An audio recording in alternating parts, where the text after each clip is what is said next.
നമസ്കാരം. ഇംഗ്ലണ്ടുമായി അടുത്ത മാസം നടക്കാനിരിക്കുന്ന ഏകദിന പരമ്പരയ്ക്കുള്ള ഇന്ത്യൻ സ്ക്വാഡിനെ പ്രഖ്യാപിച്ചിരിക്കുകയാണ്. ഇപ്പോൾ ശുഭ്മൻ ഗില്ലിന് കീഴിൽ ശക്തമായ സംഘത്തെയാണ് ഇംഗ്ലീഷ് ചാലഞ്ച് നിയോഗിച്ചിരിക്കുന്നത്. എല്ലാവരുടെയും ആഗ്രഹപ്രകാരമുണ്ടായിരുന്ന ഒരു ടീമാണോ എന്നത് ഇപ്പോഴും സംശയപ്രദമാണ്. കാരണം ഇത്തരത്തിൽ ഒരുപാട് വിമർശനങ്ങൾ സോഷ്യൽ മീഡിയയിൽ നിലനിൽക്കുന്നുണ്ട് എന്നത് തന്നെയാണ് സത്യം.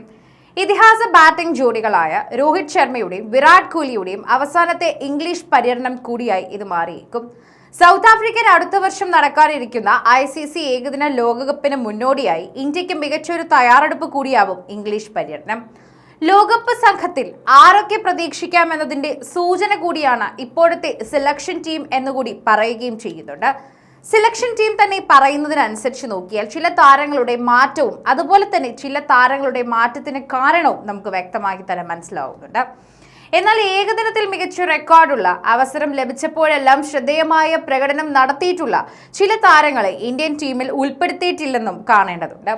ഇത്തരത്തിൽ അവഗണിക്കപ്പെട്ട കളിക്കാരെ ഉൾപ്പെടുത്തി ഒരു ബദൽ ഏകദിനം ടീം തിരഞ്ഞെടുത്താൽ ആർക്കെല്ലാം സ്ഥാനമുണ്ടാകുമെന്ന് നോക്കിയേ മതിയാകും.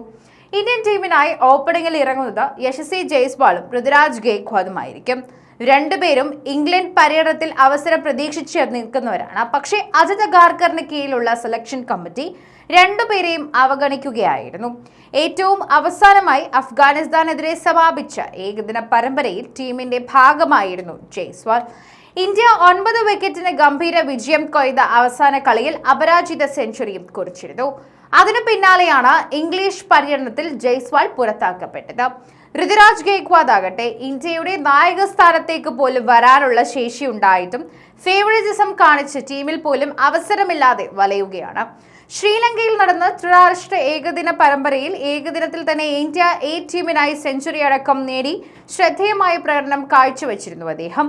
ഇംഗ്ലണ്ട് പര്യടനത്തിൽ ഋതുരാജിന് അവസരം കിട്ടുമെന്നും നേരത്തെ റിപ്പോർട്ടുകൾ ഉണ്ടായിരുന്നു. പക്ഷേ സെലക്ഷൻ കമ്മിറ്റി അദ്ദേഹത്തെ പരിഗണിക്കാൻ തയ്യാറായതും ഇല്ല.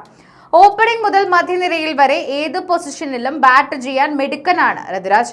ജയ്സ്വാൾ ഋതു ഓപ്പണിംഗ് ജോഡിക്ക് ശേഷം ടീമിൽ 3 മുതൽ 6 വരെയുള്ള സായി സുദർശൻ, മലയാളി സൂപ്പർ താരം സഞ്ജു സാംസൺ, രജത് പാട്ടിദാർ, തിലക് വർമ്മ എന്നിവരാണ് ഇപ്പോൾ ഉള്ളത്.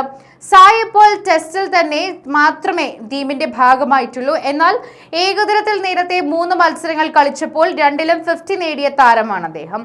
സഞ്ജു ആകട്ടെ 2023 അവസാനമായി കളിച്ച ഏകദിനത്തിൽ സെഞ്ചുറിയോടെ പ്ലെയർ ഓഫ് ദി മാച്ച് ആയിട്ടും പിന്നീട് ഒരിക്കൽ പോലും ഈ ഫോർമാറ്റിൽ അവസരം ലഭിച്ചിട്ടില്ലാത്ത നിർഭാഗ്യവാനാണ്. ഏകദിനത്തിൽ 55 മുകളിൽ ബാറ്റിംഗ് ശരാശരി അദ്ദേഹത്തിനുണ്ട്. ആഭ്യന്തര ക്രിക്കറ്റിൽ തന്നെ മികച്ച റെക്കോർഡ് ഉണ്ടായിട്ടും ഇന്ത്യക്കായി ഒരേ ഒരു ഏകദിനമാണ് പാട്ടിദാർ കളിച്ചത്. അതിൽ 22 റൺസും നേടിയിരുന്നു. തിലകാവട്ടെ 5 ഏകദിനങ്ങളിലായി 68 റൺസാണ് സ്കോർ ചെയ്തത്. ലങ്കയിലെ ത്രിരാഷ്ട്ര പരമ്പരയിൽ ഇന്ത്യൻ A ടീമിന്റെ ക്യാപ്റ്റനും ടോപ്പ് സ്കോററും തിലകാണ്.